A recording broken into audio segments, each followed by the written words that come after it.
Excellent. خلاص. Okay, so we're going to do team spirit today, but first we'll go back to the previous pyramid block, which was decision making. That was conscientiousness, creativity, and decision making. And so Nick was the guy that got support, and now you will give your block of who you thought best embodied decision making. I'll just do it in Danish. Sure. Så jeg synes, den var rigtig svær at vælge. Der er mange, der tager rigtig gode beslutninger. Nogle gange er der nogen, der ikke tager super gode beslutninger. Men i kampen mod Amager, der endte jeg med at vælge Victor. Og det gør jeg, fordi vi står i en pressituation. Og så vælger du at have 2 gange ud til Simon, 1 gang på midten, og så ud til Kasper bagefter, og så er der helt frit hos Kasper. Og Kasper var bare på score et point til os. Og hvad var det?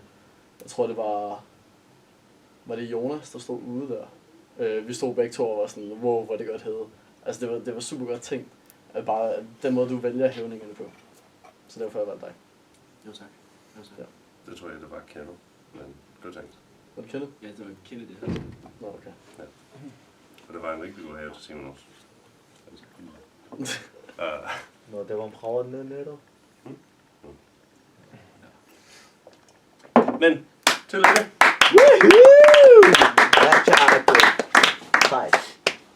Good choice. Always nice to have a good decision-making setter. That's the dream. Okay, now we'll discuss team spirit. So, I think that it's a bit of a weird one. That's the reason that I would like to make this more of a roundtable discussion today, rather than just me giving you guys a lecture, because to me this is more on the outside of my zone of development, my zone of understanding. I think that I understand some things that attribute towards it, but overall as a concept, I think that it's quite flimsy. So first I'd like to hear what you guys think, and then I'll go through my list of what I think gets teams there, and I would like for you guys to jump in and maybe tell a story or make points about what you think also contributes to that. So. Det er sikkert Jypto. Ja. Nej, Jypto han skal træne børn. Ja, det kan jeg. Jypto skal træne børn.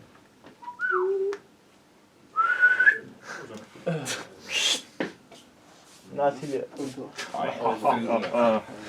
Det er en tyk bøde, det der. Nej, det er ikke. Jeg er måske første division i dag. Nej, jeg er ikke fundet ud af. Jeg tager lidt billede. That's what we call, in Canada, we call it showing up to work late with Tim Hortons, where someone shows up 10 minutes late with a fresh cup of coffee. Yeah, Starbucks. Yeah. In Canada it's Tim Hortons, but in America it's Starbucks. But yeah, we'd call that showing up late with Tim Hortons. No good. Yeah. Okay, you want to start? I think what team spirit is quite obvious, like the mood of the team and stuff. But I think it's what's surrounding it that's more interesting, like how it affects the team. Like if you have a good team spirit and have a good mood, the team will generally play better. And we have also experienced this with our teams. And I mean, to get good team spirit, you need everyone contributing to it, not just a single guy. Or I mean, a single guy can help, can be like.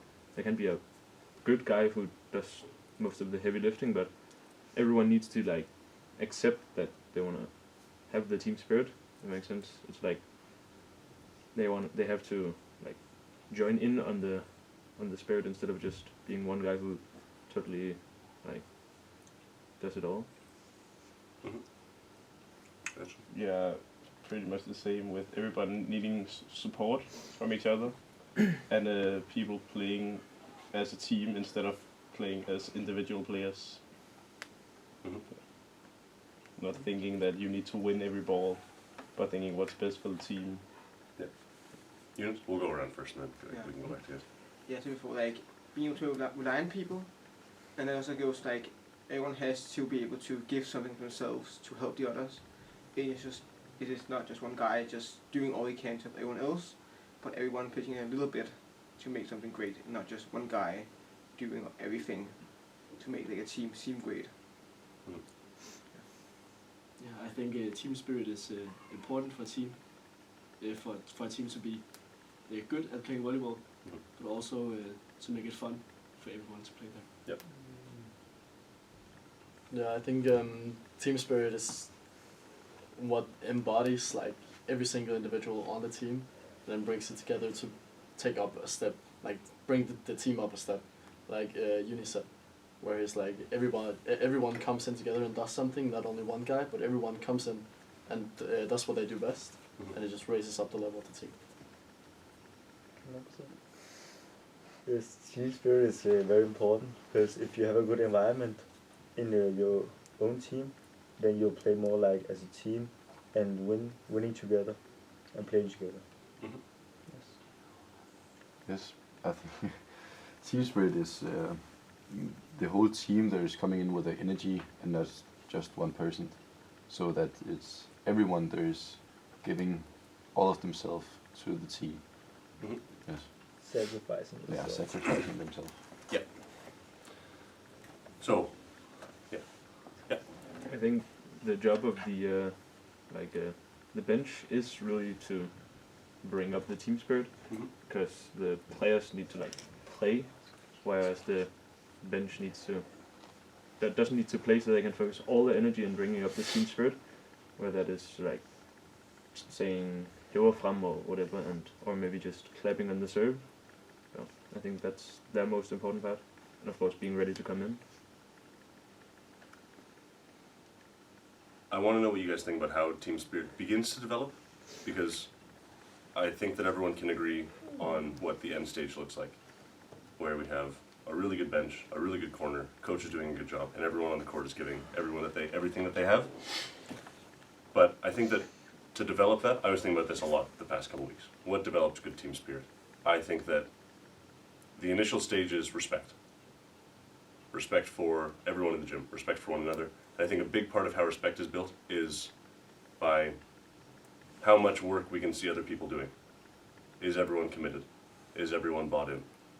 And I believe that's where it starts for me. The teams that I've had team spirit on, I remember one time when I would have been around your guys' age actually. It was under 18, and we had this amazing team.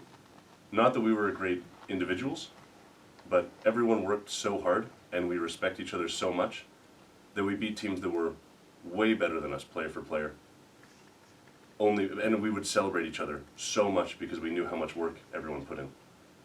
It's just like with Eunice, where I see how much work you're putting in all the time, and so anything you do something good, I just celebrate the heck out of it. Because I know that that's a process that you've been working really hard for, and that makes me want to celebrate you. And so I think that's one of the initial stages of team spirit, is that respect that we develop for each other based on what we can see each other doing. And I've been on teams before as well with great individuals where I can see the guys aren't putting everything in, and they're not dying out there on the court. They're not giving everything they can for each other and their teammates, and then we don't have good spirit, because I don't think that we respect each other as much as those teams that I've been on, where we're not as great as individuals, but everyone puts in everything that they have, and as a result, everyone can respect each other and celebrate each other. Yeah, Rasmus. I think we as a team can have experienced that as well.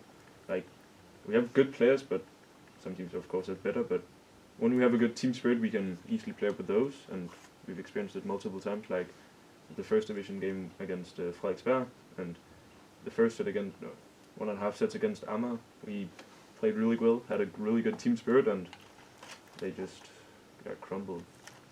Mhm. But especially in the Frederiksberg game, we kind of lost it at the end of the third set, and so we lost the next 2 sets. I think that's a big part as to why we won the 2 first sets and then lost the next 2. Yeah, I think on that note, I think that what we do really well in the first bit, and then we start to get tired. It looks like we get tired. Yeah. It looks like we don't have enough energy or maybe fitness to sustain a full tough 5 sets, which is what you need to be at the top level. I feel like we consistently have 3 really good sets in us, and I feel like we've done that consistently, whether it be VLE or Gentofte or Frederiksberg. But I feel like we have a really good 2.5, 3 sets, and then we start to taper off a little bit. I think another thing that team spirit comes from is the culture that we develop as a team. I think the culture will carry you a lot farther than individual talent will. If we develop a good culture, which I think that we've done on this team and as part of this program, then I think that starts to carry out wins at the end of seasons. And that was my goal with this team as well, was develop a good culture, and make it so that I like my guys. So that I don't come in here in pain every day and coach a bunch of guys that I don't like. And I can confidently say now that I like all of you guys. At the beginning of the season, I don't know. I don't think I could have said the same thing. But now we're at a place where I think everyone likes each other because everyone's seen how much we're all willing to give as individuals and how much we're willing to give to each other. And I think that falls back on our culture. And I think that the more that guys commit and buy into a culture, then the more successful we are in the long term. And I think that as long as guys continue to buy in and continue to embrace the culture that we've developed and the rules and the lessons that we've learned from that, then I think that those 2.5 sets that we have turn into 3 sets, turn into 4 sets, turn into 5 sets, where you can have a really great game. Because those games are fun to watch, man. When 2 teams can play at the top of their level for 5 whole sets, it is such a treat. What do you guys think about that? And I really want to know, there's a psychological hypothesis called opponent process theory. And theory just means that it's so well documented that it becomes more than a hypothesis, it becomes something that's demonstrable consistently. And what opponent process theory is that if I were to get you to move your finger just like this, you'd be a lot more accurate if you use this finger to hold against it. You'd be a lot less shaky. So the idea is that as long as I have something pushing back against me, then I will be more accurate in the long term, in the aggregate. So that's what I want to do with this. That's what discussion is. That's what free speech is. That is the idea behind free speech, is that if we have something pushing up against us the entire time, if we have something consistently disagreeing with us, then we can get to somewhere that's more accurately approximating the truth than if everyone were to just have nothing against them. So I want you guys to disagree, agree, bring in alternative perspectives. What do you guys think? How does team spirit start? Well, I think it starts a lot with seeing how other people bring focus to the game. Because when I do it, I'm usually very quiet, and that's why I thought for like some Josh who's like very loud. Like he might not be like as much into it as I am, but then like I played with him a little bit more, and like I found out that like he does it in a different way, and he's just as focused as me. And that was just really nice to see, and it became a lot more fun to play with you. When I found that we want the same goal and the same thing, but you're just doing it a different way, and that was really cool to see.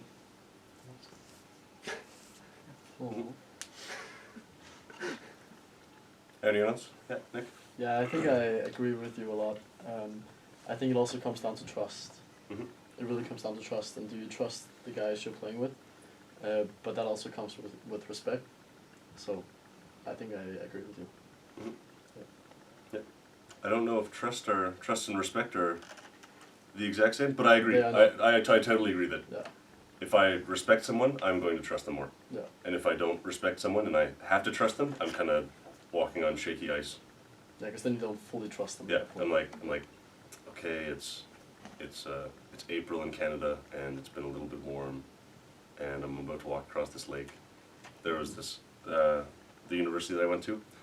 There was this lake really close by called Edith Lake, and it was a little fishing lake. But me and my friends used to go there and hang out all the time, and it would freeze over in the winter, totally frozen solid. People would drive a car out there, and one time we went out there in May, and we were going into the backwoods to have a fire and hang out and camp for a little bit, and we used to do a lot of dumb shit. And one of my friends, Bird, he's like 2'8", just this massive guy. He played in Northern School last year, and all of us walked on the ice at different places, and Bird's walking across. Everyone makes it, and Bird's walking across on the outside. And the whole time people are walking across, you kind of hear ice cracking. Really dumb. Don't do this. Don't walk on ice during the spring. And we're walking, and Bird's halfway out, and we're all kind of behind the trees at this point, and we can kind of see him, and we hear this huge crack and giant splash, and Bird falls in the water, and we all freak out and we all start running over, and we get out of the tree clearing, and we see Bird standing there with ice up to his knees because he's just huge, and we all thought that he was for sure dying. Yeah. So don't walk on. So you can trust someone if you respect them. You have a higher tolerance for trust if you respect someone. I agree with that.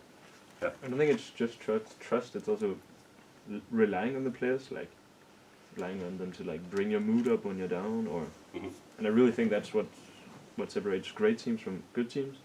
Like you can have good players, but if they don't respect each other and like rely on each other, then they will not play as well as other teams who have that. I think that's a big reason as to why Saxe plays so well, especially in the last couple of years, because they were just they seemed like they were just really like friends and trusted each other so much and relied on each other, and so they just played like on top of each other. Like, yeah, they made the ball better every time, as you say, Mhm. and that's why they play so well, and also why currently I think in the Italian Liga, some of the like number 7 is beating number 2 and number 8 is beating number 1. I think that's why as well, because the good teams have really great players, but they're not as they don't have as good of a culture and rely on each other as much as maybe some of the smaller teams Mhm. or less good teams, and that's why they can be beat. Because if the worst team is playing a good match, they will just crumble more easily than maybe a team with a good spirit, Mhm. which will be able to stand much more. Yep. And I think part of that is also because instead of having the individual player having to endure it, it's the whole team, in which the whole team will be stronger together, Mhm. and so we'll be able to keep the spirit up or mood up even when they're down. Zaxa is a Polish team. Yeah. They've won the Champions League 2 years in a row. Yeah, Oh, last 2 years. I think that you two say something really similar to each other, but in different ways. Where you're saying that players should know how to support each other at the beginning, and you're saying that it took you a while to figure out what kind of player Josh was so that you could have fun playing with him. Yeah. I think that the similarity between those two is figuring out who you're playing with and learning how to get the most out of them. So whether you're playing with someone that needs a soft voice and a warm hand on their back to tell them that they're going to be okay and that everything's fine, or whether you're playing with someone that needs to be yelled at every now and then to pick up their game or to get them into the game or to get them into the mindset. So I think that it's both of those things together, where you want to know what the people around you can bring and how you can get the most from them as well. That's such an important thing when you're at the top level. Anything else on the initiatory stuff with Team Spirit? I think that playing a role also has a really big impact on Team Spirit. If you know what role you're playing, I think that you're just not floating in the ether as much. If you don't know what your role is, then you have nothing to strive for. You have nothing to aim for. All you're trying to do is get a starting spot and you have no idea how to do it. So I think that knowing what your role is on the team and how can you best succeed in that role while also expanding it at the same time, I think that's important. And the best thing that you can do to understand that is just ask. You can always ask. Ask me, ask other people around the club, ask people on the team, like, what's my role? What do I do on this club? What do I do on this team? What do I do with these guys? I think that's a very important question that you should ask. Not only in volleyball, but all the team. What's your role in a household? What's your role at work? What's your role everywhere you go? You should know who you are, what you bring to the table. And once you know what you bring, once you know what you are, then you know how you can expand, or what you can do to expand yourself. Any thoughts on that? I feel like we've had a pretty good season with guys learning how to play a role. I don't know if that's a new concept for you guys, learning how to play a role on a team, but at the beginning of the season, I had a guy like Louds come over to me after not playing for 4 weekends in a row and ask, hey, how do I get on the court? How do I get on the team? And just told him right away, this is exactly what I need you to do. And then he did that, and he hasn't left the court since. Other guys, it's taken a while to start asking, what do I need to do to get on the court? What do I need to do? What's my role? What do I need to do? And as guys have asked that question, they have always gotten onto the court very shortly after. So I think that it's very important. Always, always, always ask questions. Always, always, always. Ask how you can improve. Ask how you can get what you want. Because people in life will always give you what you want if you just ask. If you ask for what you want, and then you do what they say, either you got to get out of there because you're not getting. If someone tells you what to do, and you do it, and you're not getting what was promised, then you either got to get out of there or rethink how you're working and what you're doing. Because either the game's rigged against you, maybe, or you're not working as hard as you think you are, and you gotta smarten up. So it's probably one of those two things, and it's good to know. I think another thing that really helps with team spirit is having a story, some kind of narrative, some kind of. I think humans in general are very story oriented. I think we do that all the time. Very seldomly will I judge someone based on where they work or who they're seeing or who their friends are. I will judge people on who their friends are. But generally what we judge people on is their story. Mr. Rogers is this very archetypal happy man TV show in America, and one of his lines was that there's nobody in the world that you won't love after you hear their story. Humans are hugely story oriented. That's why you have to be very careful with anecdotes. If anyone tells you anecdotes, it's when I'm trying to prove something to you, and instead of using broad analysis based on many people, I just give you one story, one really good story, and then you take that story as a meta story where you're like, oh, maybe that's what happens every single time. But people are very story oriented, so I think that it's helpful for teams as well to have a story behind them. What are we trying to do? What's the narrative that we want? What's the story that we're trying to produce? The last thing that I want to talk about is the sections of the game. So I think that in volleyball there are 6 facets of the game all happening at the same time. I think there's the court. I think there's the head coach, which is more involved in the court. I think there's the bench. I think there's the corner. I think there's the referee, and I think that there's the crowd. We control 3.5 of those things. We control our side of the court, which is about half. We control the coach, we control the bench, we control the corner. So about 3.5. So we're like 58%, which is nice. Last one. I think a good corner can almost replace a good crowd. Mm-hmm. If they Yeah. will, because if they're really excited or they speak very loudly, it can seem as like a good crowd. Mm-hmm. I think that's like half a point there. Yeah, well, I think that's the thing about having a good corner is you have 58% there. 58% of a match is things that we control, and I think that if you have a good corner, like you said, it can replace a good crowd. I don't really need a crowd if I have a really good corner, and the thing is that every single team has 58% of the match in their hands. The only thing is that most teams are shit at about half of them.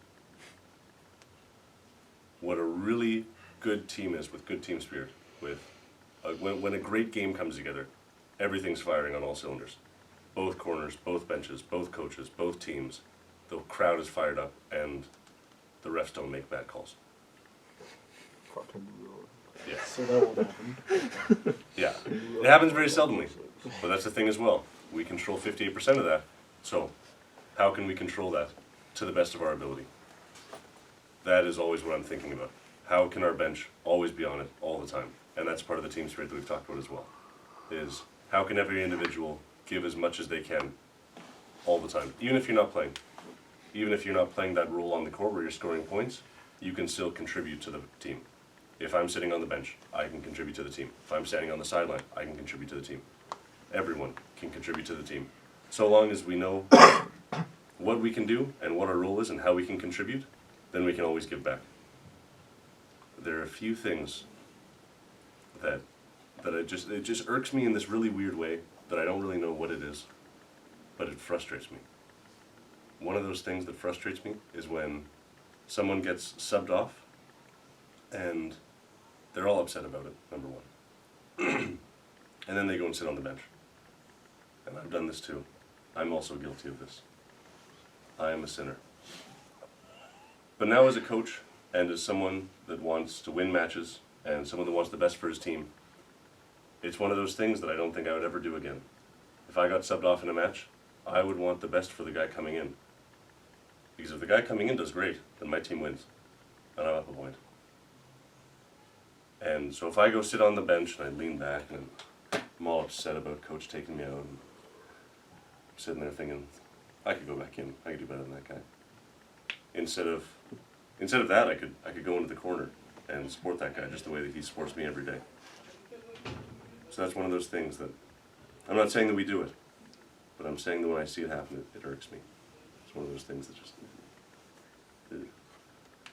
or it's the same thing with the corner, when we're hipping. Everyone can hip, like the hip. Everyone can hip all the time. But then there are times where I don't see us hipping. I've never seen us not hip when we're winning a match.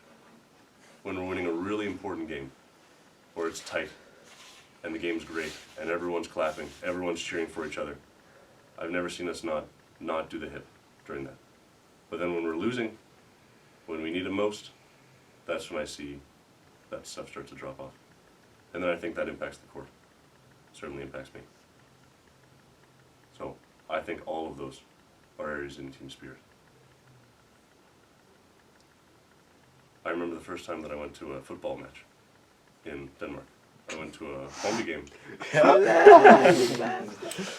that is not football, okay? That is. That is mostly fans. I was sitting right behind the goalkeeper at one of the entrances, and I'm just sitting there, it's electric. People are just screaming. There are huge flags on the other side of the field flying. Like, oh, this is what Vikings must have felt like. I can just imagine sailing up to a shore, seeing a town, some guy behind me smashing drums, I'm singing a hymn. Like, that's what it felt like. It felt like I'm looking at the visitors cage, where all the visiting fans have to go into and sit in, because if not, they'll get stabbed by a skinhead. I'm looking at that cage like, I might go join those skinheads. I don't know. They seem like a fun crowd. They're yelling, they're freaking out, they're celebrating all the time, they're singing something, they're flipping that guy off. Like, I'm ready to go. I was ready to run through a wall. And that's team spirit, right? That's when the crowd's involved. That's when everything comes together. You get that feeling. You get that feeling of this base, primal, animalistic urge of just let everything out. Just let everything out. Let everything be free.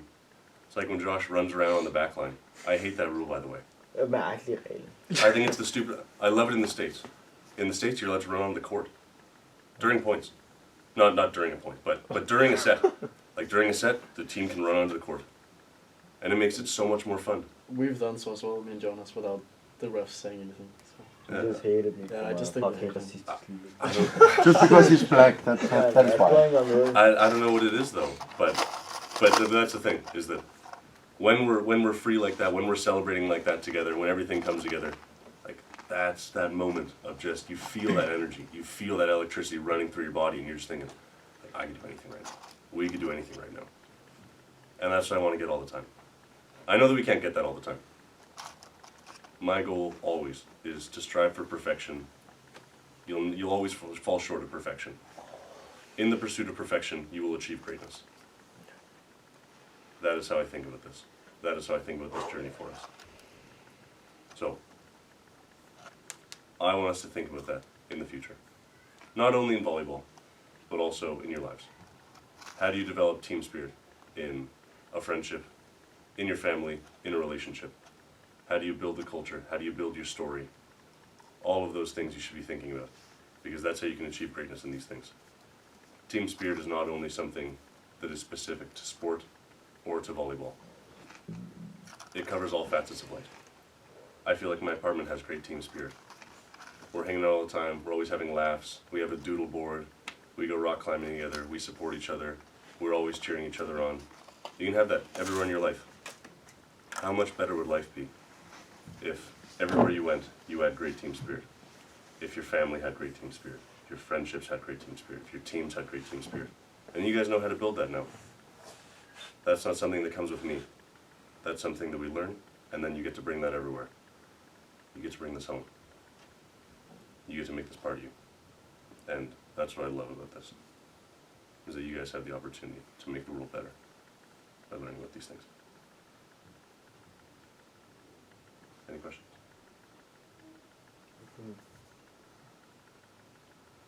No? Comments? Thoughts? And anything, really. It's fine to be wrong in this room as well. I would prefer it. I'm going to be wrong all the time when I talk about this. In 2 weeks, I'm going to come back to this and think, why didn't I talk about that? Why didn't I talk about that? That is a better story for this. Like, all of my notes on my lectures are just me saying, why didn't you talk about this? That's a better story. Talk about this next time. That's wrong now. You know better than that. So, it's okay to be wrong. I would rather be wrong than be stupid. Yeah. I think team spirit is why I wouldn't want to play with like the best of the best players, because they all seem like dicks. It's like, oh yeah, I'm the best, I can do whatever I want. Instead of like the guy under who's fighting to actually be the best and not having that attitude. And when you're the best, or if you have seen that considered the best, they have the attitude of being very egotistical and not contributing to the team spirit. And so I wouldn't want to play with those, because it doesn't seem fun. Yeah. As a coach, I don't like coaching great teams that I haven't become great with. I would way rather coach a bunch of shitters. It's so much more fun when you coach a team that can become great than it is to just walk into a team and pick up wins right from the get-go. I would way rather face adversity with a team and grow with them as people than start off with wins.